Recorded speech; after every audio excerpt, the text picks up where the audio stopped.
Bismillahirrahmanirrahim. Dear students, Assalamu alaikum. The next topic of our unit is magnetic force on a moving charge in uniform magnetic field. Let us watch here. Magnetic force on a moving charge in a uniform magnetic field. अब बच्चों magnetic force already बता चुके हैं कि it is the interaction between two magnetic fields, कि जब दो magnetic field आपस में इंटरेक्ट करते हैं तो उस इंटरेक्शन को मैग्नेटिक फोर्स बोलते हैं। हमने टॉपिक पढ़ा है magnetic force on a current carrying conductor in a uniform magnetic field. I want to remind this topic. Here, this is a straight conductor carrying current I placed in external uniform magnetic field B, which is in this direction. This external uniform magnetic field and direction of flow of current are at angle theta. So, हम पढ़ कर आए हैं कि जब भी किसी conductor में से करंट गुजरता है तो उसके अराउंड मैग्नेटिक फील्ड प्रोड्यूस होते हैं। Magnetic field lines concentric circle की फॉर्म में होती हैं और उनकी डायरेक्शन राइट हैंड रूल से निकालते हैं। तो अगर मैं इस कंडक्टर का मैग्नेटिक फील्ड यहाँ पर शो करूँ तो ये जो मैंने सर्कुलर मैग्नेटिक फील्ड लाइन दिखाई है, ये वो मैग्नेटिक फील्ड है जो करंट प्रोड्यूस कर रहा है, और ये वो मैग्नेटिक फील्ड है जो कि किसी और ज़रिए से बिल्ड किया गया है, जिसको हम एक्सटर्नल मैग्नेटिक फील्ड कह रहे हैं। तो अब ये करंट का फील्ड और ये एक्सटर्नल मैग्नेटिक फील्ड जब इंटरैक्ट करते हैं कंडक्टर पे फोर्स लगती है। बहुत सारे एक्सपेरिमेंट से हमने magnetic force acting on current carrying conductor को कंक्लूड किया था कि जो मैग्नीट्यूड ऑफ मैग्नेटिक फोर्स होती है वो कंडक्टर में से गुजरने वाली करंट की अमाउंट के साथ डायरेक्टली प्रोपोर्शनल होती है। कंडक्टर की फील्ड के अंदर जो लेंथ है उसके साथ भी डायरेक्टली प्रोपोर्शनल होती है। जो एक्सटर्नल मैग्नेटिक फील्ड है उसकी स्ट्रेंथ के साथ भी डायरेक्टली प्रोपोर्शनल होती है। मैग्नेटिक फोर्स मैक्सिमम होती है अगर करंट की जो फ़्लो है और एक्सटर्नल मैग्नेटिक फील्ड के बीच में जो एंगल थीटा है, जब ये 90 होता है तो मैक्सिमम होती है। जब ये एंगल 0 या 180 डिग्री होता है तो फोर्स मिनिमम मीन 0 होती है। इसका मतलब है कि मैग्नेटिक फोर्स डायरेक्टली प्रोपोर्शनल है या प्रोपोर्शनल है with sine of this angle. तो अगर हम इन तमाम रिज़ल्ट्स को कंक्लूड करें, कंबाइन करें, then we get the magnitude of magnetic force which act on current carrying conductor in uniform external magnetic field. और उस फोर्स की मैग्नीट्यूड हमने बच्चों लिखी थी, that was Fm I L B into sine theta.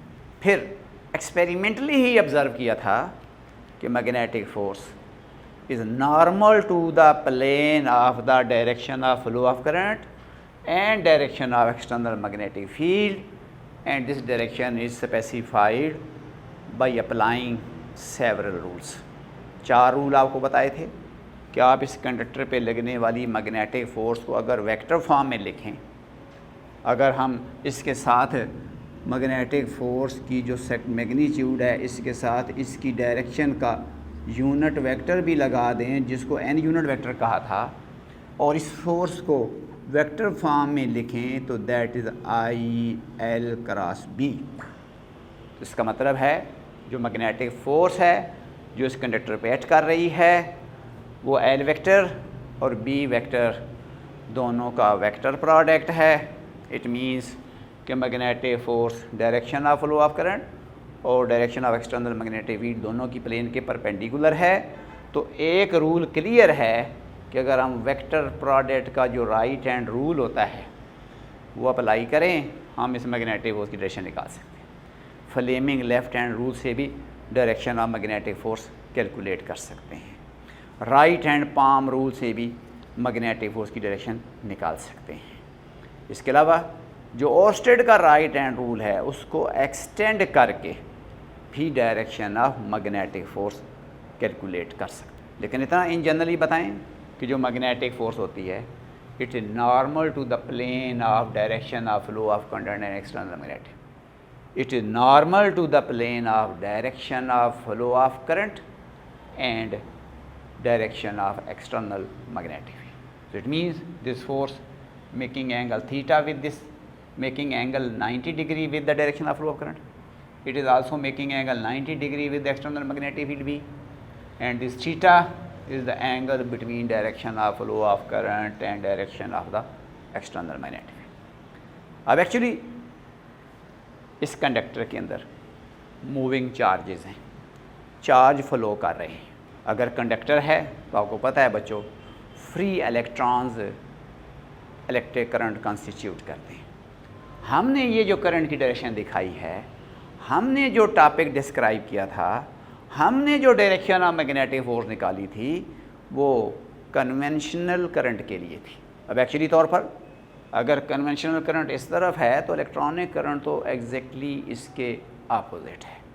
It means free electrons इस direction में drift कर रहे हैं, लेकिन हम कन्वेंशनल करंट इलेक्ट्रॉनिक करंट के अपोजिट लेते हैं, तो इसका मतलब है कन्वेंशनल करंट इस तरफ फ्लो कर रहे हैं। या दूसरे लफ्ज़ों में हम पढ़ कर आए हैं कि motion of negative charge in one direction is equivalent to the motion of same amount of positive charge in the opposite direction. तो अगर इस तरह नेगेटिव चार्ज मूव कर रहा है, करंट कंस्टिट्यूट कर रहा है, तो हम ये कह रहे हैं कि जितना नेगेटिव चार्ज इस डायरेक्शन में जिस रेट के साथ फ्लो कर रहा है उसी रेट के साथ एक equivalent positive charge opposite direction में फ़्लो कर रहा है, जिसको हम कन्वेंशनल करंट कहते हैं। तो हमने जो डिस्कशन की थी, जो डायरेक्शनें डिसाइड की थी, वो कन्वेंशनल करंट के लिए थी। अब चूँकि हम कह रहे हैं कि इस कंडक्टर के अंदर करंट फ्लो करने का मतलब है चार्जेस मूव कर रहे हैं। अब वो जो मैग्नेटिक फोर्स है एक्चुअली तौर पर उन चार्जेस पे एक्ट कर रही है, क्योंकि हम पढ़ कर रहे हैं कि अगर तो चार्ज स्टेशनरी है इट प्रोड्यूसेस इलेक्ट्रिक फील्ड, लेकिन अगर एक चार्ज मूव कर रहा है then it produces electromagnetic field. फिर चार्ज के इलेक्ट्रिक फील्ड के साथ चार्ज का मैग्नेटिक फील्ड भी होता है। तो अब जब हम ये कहते हैं कि कंडक्टर में से करंट गुजरता है, मैग्नेटिक फील्ड प्रोड्यूस होता है, ये एक ओवरऑल इफेक्ट है जो कि तमाम चार्जेस की फ़्लो के वजह से है। लेकिन एक्चुअली तौर पर हर मूविंग चार्ज का मैग्नेटिक फील्ड है, हर मूविंग चार्ज पे मैग्नेटिक फोर्स लग रही है। तो ये जो हमने फोर्स निकाली है ये एक चार्ज की नहीं है, ये जो फोर्स है ये पूरे कंडक्टर पे लग रही है। तो अब अगर इस कंडक्टर में हमें पता हो कि कितने चार्जेस मौजूद हैं, तो हम इस फोर्स को नंबर ऑफ़ चार्जेस से डिवाइड कर दें तो एक चार्ज पे लगने वाली फ़ोर्स की वैल्यू आ सकती है, जो कि हम इस टॉपिक में पढ़ने वाले हैं, magnetic force on moving charge in uniform magnetic field. और इसको हम बयान किसी और वे में करेंगे। हम एक्सपेरिमेंटल ऑब्जर्वेशन की बेस पे magnetic force on moving charge in uniform magnetic field को डिस्कस करेंगे। तो बहरहाल कि जब भी एक चार्ज जो मूव कर रहा है किसी एक्सटर्नल मैग्नेटिक फील्ड में एंटर करता है, तो चार्ज का अपना मैग्नेटिक फील्ड उस एक्सटर्नल मैग्नेटिक फील्ड के साथ इंटरेक्ट करता है, चार्ज पार्टिकल पे मैग्नेटिक फोर्स लगती है। अब वो फोर्स एक्सपेरिमेंटली किस किस चीज़ पे डिपेंड करती है, उसकी डायरेक्शन क्या है, वो हम इस टॉपिक में पढ़ने वाले हैं। So when a moving charge passes through a uniform external magnetic field, the magnetic field of charge interacts with the external magnetic field and the charged particle experiences magnetic force. So understand बच्चों, when a moving charge mean a charge having magnetic field around it. passes through uniform external magnetic field, किसी दूसरे magnetic field में से गुजरता है। The magnetic field of charge, जो charge का अपना मैग्नेटिक फील्ड है, इंटरैक्ट्स करता है with external magnetic field and charge particle experiences magnetic force. अब हमने वो देखना है कि एक्सपेरिमेंटली फ़ोर्स कितनी है, उस फोर्स की वैल्यू क्या है, फोर्स की डायरेक्शन क्या है, और फिर बाकी चीज़ें हम वन बाई वन डिस्कस करने जा रहे हैं। तो ज़रा look here a diagram. This is uniform magnetic field which is in this direction. Here is a charge particle plus Q which is moving with velocity v. You know the moving charge has magnetic field. This is magnetic field of moving charge. This charge is moving with velocity v. This charge may have also some mass m. अब जाहिर है बच्चों, charge किसी न किसी material particle पे ही होता है, उसकी कुछ ना कुछ मैस होती है। तो सपोज ये चार्ज क्यू है, मास m है। फिर चूँकि मैस में हम फ़िलहाल कंसर्न नहीं हैं, तो अगर हम इसको डिस्क्राइब ना भी करें तो just we are saying charge Q which is moving with velocity v, that moving charge has magnetic field. तो जब ये चार्ज इस मैग्नेटिक फील्ड के अंदर एंटर करेगा, अब ये जो मैंने एरो लगाया है डॉटेड लाइन से, ये direction of motion of charge particle को शो कर रहा है। अब एक्सटर्नल मैग्नेटिक फील्ड इस डायरेक्शन में है और आपको नज़र आ रहा है कि वेलोसिटी के दरमियान और एक्सटर्नल मैग्नेटिक फील्ड के दरमियान एंगल थीटा है। तो जब ये चार्ज पार्टिकल इस फील्ड में आएगा तो इसका अपना जो मैग्नेटिक फील्ड है वो इस एक्सटर्नल यूनिफॉर्म मैग्नेटिक फील्ड के साथ इंटरैक्ट करेगा और कंडक्टर पे बच्चों फोर्स लगेगी। अब हमने एक्सपेरिमेंटली देखना है कि फोर्स किस किस चीज़ पे डिपेंड करती है। तो it has been experimentally found that magnitude of magnetic force is directly proportional to the magnitude of this charge. It is directly proportional to the magnitude of the velocity of charge. It is directly proportional to the strength of external magnetic field, and it also depends on the angle between the direction of motion of charge particle and external magnetic field. It is maximum when this angle is 90 degree. It is minimum when this angle is 0 degree or 180 degree. कि अगर charge particle parallel to the field move करता है या anti parallel to the field move करता है, then it experiences no magnetic force. लेकिन अगर charge particle perpendicular to the field जाता है, then it experiences maximum magnetic force. These all are experimental observations, जिनकी बेस पे हम इस फोर्स का एक्सप्रेशन जो है वो ड्राइव करने वाले हैं या लिखने वाले हैं। It has been experimentally found that the magnitude of magnetic force Fm is directly proportional to the it has been experimentally found that the magnitude of magnetic force Fm is directly proportional to the number 1 पहला affect बच्चों देखें जी। Number 1 जी, magnitude of charge Q। Number 2, magnitude of velocity v। Number 3, magnitude of magnetic field B. The magnitude of magnetic force Fm is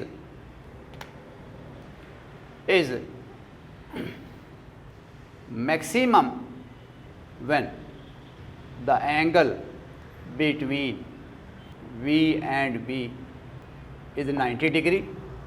It is minimum when V and B are parallel or anti-parallel to each other. Understand here, मैंने बताया कि it has been experimentally found that number 1, magnitude of magnetic force is directly proportional to these 3 factors. Next observation, magnitude of magnetic force is maximum when charged particle move perpendicular to the magnetic field, mean when angle between this V and B is 90 degree, and when charged particle passes parallel or anti-parallel to the magnetic field, it experiences no force. It means magnetic force is minimum when V and B are parallel or anti-parallel to each other. आखिरी चीज़, force की direction. Magnetic force acts perpendicular to the plane of V and B. जो next observation है वो magnetic force की direction. Magnetic force acts normal to the plane of V and B, कि जो magnetic force है वो V और B की प्लेन के नॉर्मल है या परपेंडिकुलर. सो वंस अगेन बच्चों, मैंने बताया कि जब भी एक चार्ज पार्टिकल मूव करता हुआ एक्सटर्नल मैग्नेटिक फील्ड में एंटर करता है तो चार्ज का अपना magnetic field external magnetic field के साथ इंटरेक्ट करता है, इस पर फोर्स लगती है. फोर्स की मैग्नीट्यूड वेलोसिटी की मैग्नीट्यूड पर डिपेंड करती है, चार्ज की मैग्नीट्यूड पर डिपेंड करती है, एक्सटर्नल मैग्नेटिक फील्ड की मैग्नीट्यूड पर डिपेंड करती है और इस एंगल पे डिपेंड करती है. ऑब्जर्व किया गया है कि अगर वेलोसिटी और मैग्नेटिक फील्ड कांस्टेंट हो फॉर एनी एंगल तो चार्ज की बढ़ाने से चार्ज पार्टिकल पे लगने वाली मैग्नेटिक फोर्स बढ़ जाएगी. इसका मतलब है कि मैग्नेटिक फोर्स जो है वो चार्ज पार्टिकल की जो चार्ज है उसकी मैग्नीट्यूड से डायरेक्टली प्रोपोर्शनल है. वेलोसिटी बढ़ाएं, वेलोसिटी की मैग्नीट्यूड बढ़ाएं, चार्ज पार्टिकल पे फोर्स ज़्यादा लगती है. इसका मतलब है कि जो मैग्नेटिक फोर्स की मैग्नीट्यूड है वेलोसिटी की मैग्नीट्यूड के साथ डायरेक्टली प्रोपोर्शनल है. अगर हम एक्सटर्नल मैग्नेटिक फील्ड की स्ट्रेंथ बढ़ा दें, बाकी फैक्टर्स को उसी तरह ही रहने दें, तो मैग्नेटिक फोर्स की मैग्नीट्यूड बढ़ जाएगी. अगर हम ये एंगल चेंज करें तो मैग्नेटिक फोर्स 90 के एंगल पे मैक्सिमम होती है, 0 या 180 के एंगल पे फोर्स मिनिमम यानी 0 होती है. और मैग्नेटिक फोर्स जिस डायरेक्शन में चार्ज पार्टिकल मूव कर रहा है, जिस डायरेक्शन में एक्सटर्नल मैग्नेटिक फील्ड है, उन दोनों डायरेक्शनों के परपेंडिकुलर होती है, mean normal to the plane containing the direction of motion of charge particle and direction of external magnetic field. इसका मतलब है अगर हम मैग्नेटिक फोर्स की डायरेक्शन दिखाएं यहाँ पे तो मैग्नेटिक फोर्स इस डायरेक्शन में एक्ट करेगी. This is the direction of magnetic force on moving charge, which is making angle 90 with the external magnetic field. Also, it is making angle 90 with the velocity of charge particle, and this theta is the angle between the velocity of charge particle and the direction of the external magnetic field, which is named as V. Combining all these results, we get the magnitude of magnetic force on moving charge in uniform magnetic field. Mathematically, combining all these results, we get magnetic force directly proportional to Q, directly proportional to magnitude of velocity, directly proportional to the strength of external magnetic field, which is B, and magnetic force is maximum when theta is 90 and minimum when theta is 0 या 180 degree.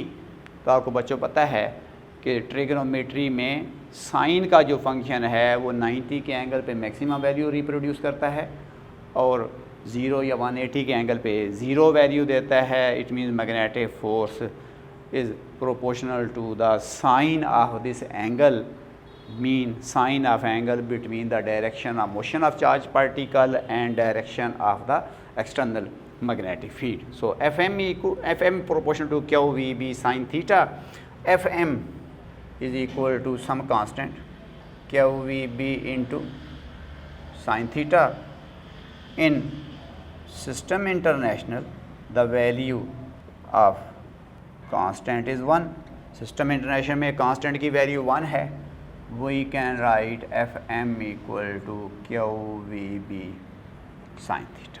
This is magnitude of magnetic force on a moving charge in external uniform magnetic field। जो ऊपर title लिखा हुआ है वही लिख दें कि this is magnitude of magnetic force on moving charge in uniform magnetic field in vector form.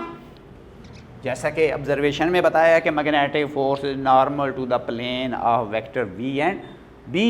तो आपको पता होना चाहिए कि किसी भी प्लेन के नॉर्मल जो हम यूनिट वेक्टर लेते हैं दैट इज़ एन कैप। तो अगर हम इसको वेक्टर फॉर्म में लिखें तो F M that is Q V B into sine theta into direction mean unit vector N cap. अब हम कह रहे हैं कि ये जो एन कैप है ये वी और बी दोनों की प्लेन के परपेंडिकुलर है। तो इसको अगर मैं वेक्टर फॉर्म में लिखूं तो क्या हो V cross B. This is magnetic force on moving charge in uniform magnetic field. This is also known as magnetic deflecting force. Understand करें कि what is magnetic deflecting force. Magnetic force on moving charge in external uniform magnetic field, that is known as magnetic deflecting force. Why it is known as magnetic deflecting force? इसका answer अभी हम देते हैं।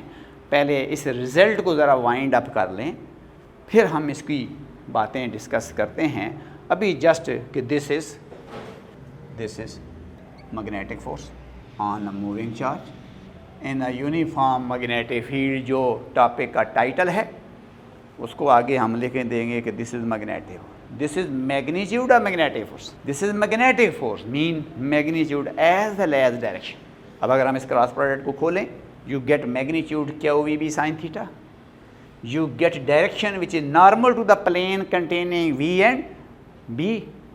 और इस direction को निकालने के लिए हमारे पास 3 रूल्स हैं। उनमें से किसी भी रूल से हम चार्ज पार्टिकल पे लगने वाली मैग्नेटिक फोर्स की डायरेक्शन कैलकुलेट कर सकते हैं। अब maximum magnitude of magnetic force कितनी है, minimum magnitude of magnetic force कितनी है उसको पहले देख लें। Maximum magnitude of magnetic force when charge particle moves perpendicular to the external magnetic field। इसका मतलब है कि angle between V and B which is theta it is 90 degree. हम बोल रहे हैं कि अगर चार्ज पार्टिकल इस एक्सटर्नल मैग्नेटिक फील्ड के परपेंडिकुलर अगर मूव करता है या एंटर करता है मीन थीटा 90 है तो साइन 91 लग जाएगा। तो मैक्सिमम मैग्नेटिक फोर्स आ जाएगी F M equal to Q V B into sine 90 Q V B sine 91 Q V B. This is the maximum magnitude of magnetic force on moving charge in external uniform magnetic field. Minimum magnetic force इसको देखें बच्चों ज़रा। Minimum magnitude of magnetic minimum when charge particle either moves parallel or anti-parallel to external magnetic field, it means theta 0 degree या 180 degree. अगर theta की value in दोनों में से कोई भी एक वैल्यू है force would be minimum and its value is F M Q V B sine 0 या साइन 180। दोनों सूरतों में आंसर 0 है। You get minimum magnetic force which is 0। It means अगर एक charge particle external magnetic field के parallel या anti parallel move करता है तो उसके ऊपर किसी किस्म की मैग्नेटिक फोर्स एक्ट नहीं करती। ऐसे ही जैसे यहाँ पर कहा था कि अगर ये conductor parallel to the magnetic field हो या conductor anti parallel to the magnetic field हो तो कंडक्टर पे कोई मैग्नेटिक फोर्स एक्ट नहीं करती। कंडक्टर पे मैग्नेटिक फोर्स जब थीटा 90 होता है मैक्सिमम होती। तो यहाँ पर भी वही सिचुएशन है कि when angle between this V and B is 90 degree, magnetic force की मैग्नीट्यूड मैक्सिमम होती है। When angle between V and B is 0 और 180 degree, magnitude of magnetic force 0 होती है, मीन मिनिमम होती है। So this is the magnetic force on current, sorry, this is the magnetic force on moving charge in uniform magnetic field. Now, what is magnetic induction? जैसा कि बच्चों आपको बताया था कि इस फार्मूले में ये जो B है, जो strength of external magnetic field है, इसी को मैग्नेटिक इंडक्शन भी कहते हैं। तो let's watch magnetic induction. Magnetic induction, the maximum magnitude of magnetic force on a moving charge is Fm, that is equal to Q Vb. This B is known as magnetic induction, जो कि strength of external magnetic field है, that is known as magnetic induction. अब इस magnetic induction को define कैसे करेंगे? This symbolise B magnetic force. अब बच्चों ज़रा देखें, B निकालना है तो ये Q और V इधर फोर्स के नीचे डिवाइड कर दिया है। तो अब हम इस मैग्नेटिक इंडक्शन को डिफाइन कर सकते हैं। What is magnetic induction? Magnetic force per unit charge, per unit velocity, moving perpendicular to the magnetic field. क्योंकि यहाँ पर एक्चुअली तौर पर मैग्नेटिक फोर्स का जो फुल एक्सप्रेशन है वो तो यहाँ पर साइन थीटा भी होता है। तो इसका मतलब है हमने उसकी जगह पे 1 लगाया हुआ है। इसका मतलब है हमने V और B के दरमियान एंगल 90 लिया हुआ है। इसका मतलब है कि चार्ज पार्टिकल मैग्नेटिक फील्ड के परपेंडिकुलर मूव कर रहा है। तो या तो उस साइन 90 को जस्टिफाई करने के लिए यहाँ पर वेलोसिटी और मैग्नेटिक फील्ड के दरमियान जो एंगल है वो बताएंगे, या अगर हम ये कह दें maximum magnitude of magnetic force per unit charge per unit velocity, तब भी ठीक है। और अगर आप मैक्सिमम का वर्ड यूज़ नहीं करते, simple magnitude of magnetic force कहते हैं, तो फिर magnitude of magnetic force per unit charge per unit velocity moving perpendicular to the magnetic field बोलेंगे जी। तो इस मैग्नेटिक इंडक्शन को हम डिफाइन करेंगे magnitude of magnetic force per unit charge per unit velocity moving perpendicular to magnetic field. फिर understand करें, magnetic force की मैग्नीट्यूड है, डिवाइडेड बाय चार्ज है, डिवाइडेड बाय वेलोसिटी है, और यहाँ पर साइन थीटा की जगह पे 1 है। तो magnitude of magnetic force per unit charge per unit velocity, और यहाँ पर जो 1 लगा हुआ है, जो साइन 90 के भी हाफ पे हमने यहाँ पे लगाया हुआ है, उसको आखिरी वर्डिंग में बयान किया है moving perpendicular to magnetic field. It means velocity और फील्ड के दरमियान एंगल 90 कह रहे हैं। साइन 90 की जो वैल्यू 1 है वो इधर है, यहाँ पर वो इधर मौजूद है। तो अगर हम ये अल्फाज ना लिखें जैसा कि बच्चों बताया है कि सिर्फ यहाँ पर आकर डेफिनेशन को अगर बंद कर दें, तो फिर यहाँ पर एक वर्ड लग जाएगा maximum magnitude of magnetic force per unit charge per unit velocity. जब हम मैक्सिमम कह देते हैं तो अंडरस्टूड है angle between V and B is 90 degree. तो यहाँ से आप बच्चों मैग्नेटिक इंडक्शन का यूनिट भी निकाल सकते हैं, SI unit of magnetic induction, S B equal to Fm over Q V। Force का यूनिट न्यूटन है, चार्ज का यूनिट कूलम है, और वेलोसिटी का यूनिट मीटर पर सेकंड है।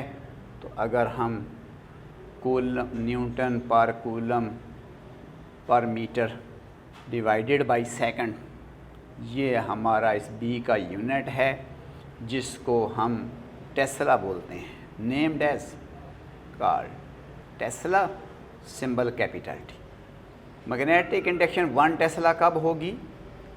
जब 1 कूलम का चार्ज 1 मीटर पर सेकंड की वेलोसिटी के साथ perpendicular to the magnetic field travel करे और उस पर 1 न्यूटन मैग्नेटिक फोर्स लगे तो हम बोलते हैं कि मैग्नेटिक इंडक्शन 1 टेस्ला है।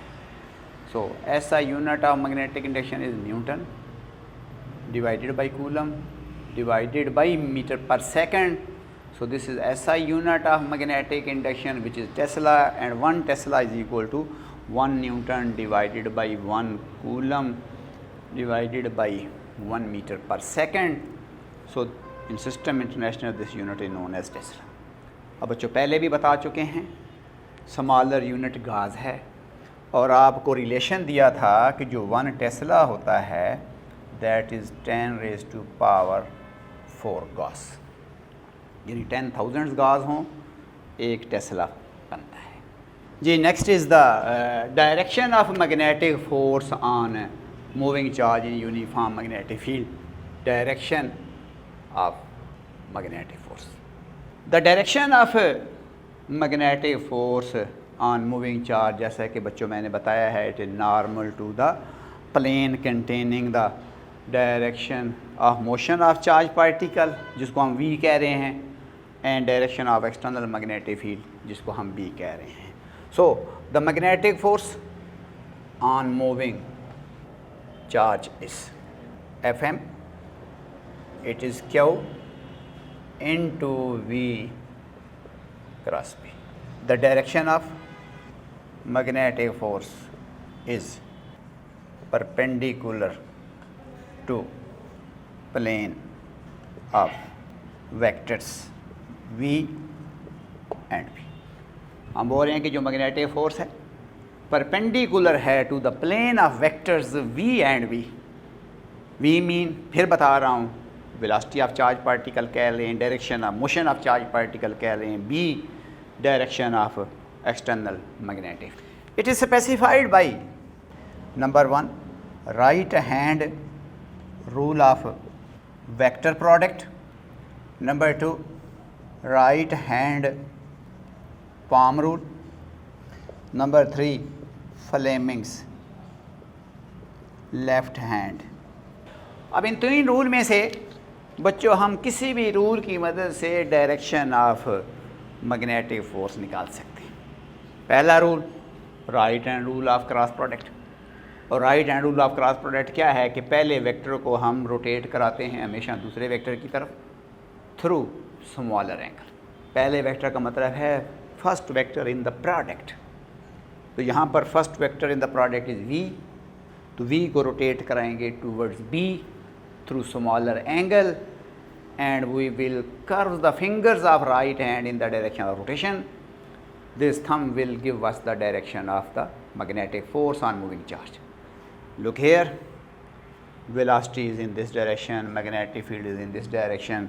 तो अगर हम V को घुमा के B की तरफ ले जाएं, तो अगर ये V और B हॉरिजॉन्टल प्लेन में हैं, suppose these are the 2 vectors, one vector is in this direction, the other vector is in this direction is V, this direction is B, angle between these 2 vectors is theta, so we must rotate V towards B, keeping thumb straight, which is upward. It means magnetic force is normal to the direction of motion of charge particle and direction of external magnetic field. Here B is in this direction, V is in this direction, magnetic force is in this direction.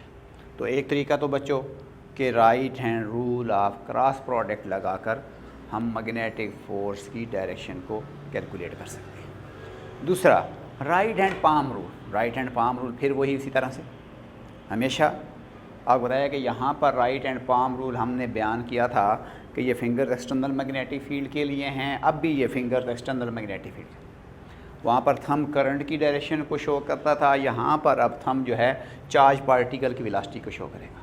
वहाँ पर the face of the palm magnetic force को show कर रहा था, अब भी face of palm magnetic force को ही show करेगा। इसका मतलब है कि अगर ये फिंगर्स एक्सटर्नल मैग्नेटिक फील्ड की डायरेक्शन में हों, ये थंब चार्ज पार्टिकल की डायरेक्शन ऑफ मोशन की तरफ हो, तो ये जो हथेली है इसका जो फ्रंट है ये मैग्नेटिक फोर्स की डायरेक्शन को शो करेगा। इसी तरह से Fleming left hand rule, Fleming and left hand rule क्या है कि stretch the thumb first finger middle finger of right hand so they are mutually perpendicular to each other. वहाँ पर भी ये रूल लगाया था magnetic force on current carrying conductor पे। वहाँ पर ये फिंगर मैग्नेटिक फील्ड के लिए थी, अब भी ये फिंगर मैग्नेटिक फील्ड के लिए है। ये फिंगर करंट के लिए थी, अब ये finger direction of motion of charge particle के लिए। थंब मैग्नेटिक फोर्स की डायरेक्शन शो कर रहा था, यहाँ पर भी थंब मैग्नेटिक फोर्स की ही डायरेक्शन को शो करेगा। तो इसका मतलब है कि जो magnetic force on the moving charge होती है दैट कैन बी इट्स जो magnetic force on the moving charge होती है उसकी डायरेक्शन हम इन तीन में से किसी भी एक रूल से इजीली कैलकुलेट कर सकते हैं, अंडरस्टैंड कर सकते हैं। Look at the diagram in another way. Here is another diagram. These cross are the external magnetic field which is inward. This is external uniform magnetic field which is into the board. A charge particle Q is coming from this direction with velocity v and this moving charge has a magnetic field. अब जो ही बच्चों charge particle इस magnetic field में enter करेगा। अब charge particle की velocity इस direction में है, magnetic field into the board है, तो इसका मतलब मैग्नेटिक फोर्स या अपवर्ड होगी या डाउनवर्ड होगी। राइट हैंड रूल से हम डायरेक्शन निकाल सकते हैं। अब अगर हम राइट हैंड रूल लगाएं कि ये फिंगर्स मैग्नेटिक फील्ड की तरफ करें, थंब को वेलोसिटी की तरफ करें, तो जो हथेली है वो अपवर्ड है, इट मीन चार्ज पार्टिकल पे मैग्नेटिक फोर्स यूँ अपवर्ड एक्ट करेगी। और अगर फ्लेमिंग लेफ्ट हैंड रूल लगाएं, ये मैग्नेटिक फील्ड है, ये वेलोसिटी है, ये फोर्स है, तो अगर हम ये फिंगर मैग्नेटिक फील्ड की तरफ कर दें, मिडल फिंगर वेलोसिटी की तरफ करें, थंब अपवर्ड है, इसका मतलब है इस चार्ज पार्टिकल पे मैग्नेटिक फोर्स यूँ अपवर्ड एक्ट करेगी। फिर वही रूल है कि मैग्नेटिक फोर्स वी के पैरेलल या वी के एंटी पैरेलल नहीं होती, मैग्नेटिक फोर्स फील्ड के पैरेलल या फील्ड के एंटी पैरेलल नहीं होती। बाकी दो ही डायरेक्शनें हैं, या अपवर्ड या डाउनवर्ड। इस चार्ज पार्टिकल पे या फोर्स अपवर्ड होगी या डाउनवर्ड होगी, and it is specified by applying any one of these rules.